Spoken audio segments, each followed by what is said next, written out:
wafdi ballaaran oo uu hogaaminayo wasiirka wasaaradda horumarinta biyaha Somaliland Salebaan Yuusuf Cali Koore oo muddooyinkii dambe safar shaqo ku joogay magaalada Laascanood ee xarunta gobolka Sool ayaa saaka hilaadi u aanbaxay deegaanada koonfurta gobolka Sool waxaana wafdiga wasiirka si ballaaran loogu soo dhaweeyay deegaano ay ka mid yihiin Labayd, Dhumay, Bataag iyo degmada Dharkayn wafdigu markii uu gaaray deegaanka Dharkayn uu wasiirku xadhiga ka jaray xarun caafimaad oo dadka deegaankaasi ay ka hirgeliyeen degmada Dharkayn ee gobolka Sool isagoona wasiirku kulan kula qaatay odayaasha iyo cuqaasha degmada Dharkayn wasiirkii biyaha horumarinta biyaha iyo wuxuu maanta u socday inuu arko baahida meesha ka jirtay biyood waana ula tagnay waana naga ajiibay inuu nalana soo arko wuxuu arkana dee baahida wax ka qabto wax qabadna isna uu diyaar yahay inana inuu diyaar garowno wax qabadka la qabano mudana wasiir iyo waftiga ballaaran ee la socda aad iyo aad baan ugu faraxsanahay imaadkiina aad timaadeen ee soo ajiibteen xafladan iyo tii ahayd mataqaanaa biyaha iyo baahida ka jirta Dharkayn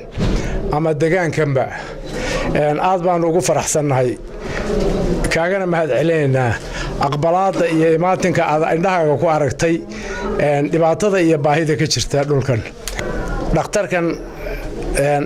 Dharkayn MCH-kan Dharkayn inuu wax badan ka qabto labada arrimood marka la eego mataqaanaan hadda laga hadlayo meeshanu meel waa meel aad uga fog gobolka wasiir ilaahay waa ku keenay dalkuna waa dalkaagi dadkuna waa dadkaagi dadka iyo dalkaba adaa wasiirka biyaha adaa ah mudana wasiir maanta deegaanka waa deegaanka Dharkayn geeye waxaan aad salaameynaa soo dhaweynaa wafdiga ballaaran ee wasiirka hogaaminayo maanta waxaan malaynayaa intii dawladdan xisbiga kulmiye hadeer talada uu helay Musabbixi Abdi madaxweynuhu waxaan wasiirka koowaad maanta soo booqda adiga weeye nasiib u helay wasaaradda horumarinta biyaha Somaliland oo la hadlay shacabkii halkaas ku soo dhaweeyay ayaa sheegay inuu wax badan ka qaban doono baahiyaha dhinaca biyaha ala aalihi wa sahbihi wa sallam marka ugu horeysa waxaan sharaf iyo karaamo iyo ciisi ugu hayaa dhammaan odayaasha deegaanka iyo dhammaan dadka sharafta leh ee Dharkayn guud ahaan haddaan wax yar u noqdo waa run dawladda dadka iyo xukuumadda maanta dalka joogta oo aan ka mid ahay golaheeda wasiirada waajibaad baa ka saaran ummaddu inay wixii baahiya ay jirta laga qabto wixii laga awoodo way u baahan tahay dibudhis iyo kabi in ay dib uga kabato magaaladan iyo magaalooyin la midaba inay ka kabtaan dhibtii gaadhay oo Dharkayn ay ugu horeyso ahaan wasaaradda biyaha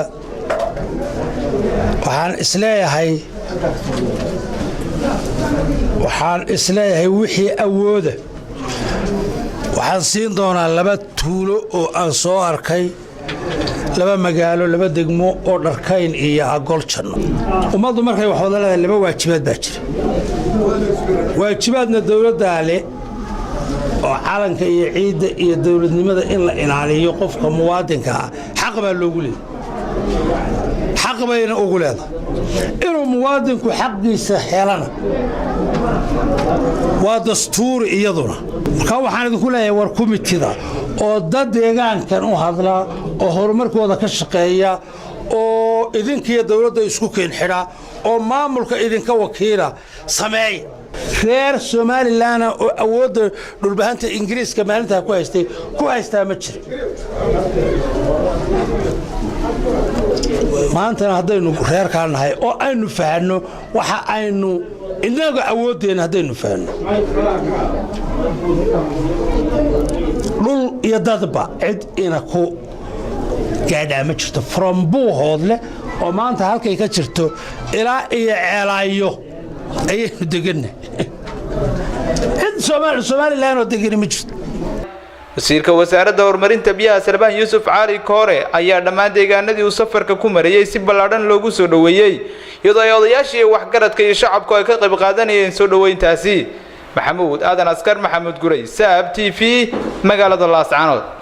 safarka wasiirka biyuhu ku marayo deegaanadaasi koonfurta gobolka Sool ayaa ujeedadiisu tahay u kuurgelida xaaladda abaareed ee ka jirta deegaanadaasi iyo sidoo kale sidoo wax uga qaban lahaa baahiyaha dhinaca biyaha. waxaan Samiir Saciid Bilkalsan TV Laascaanood.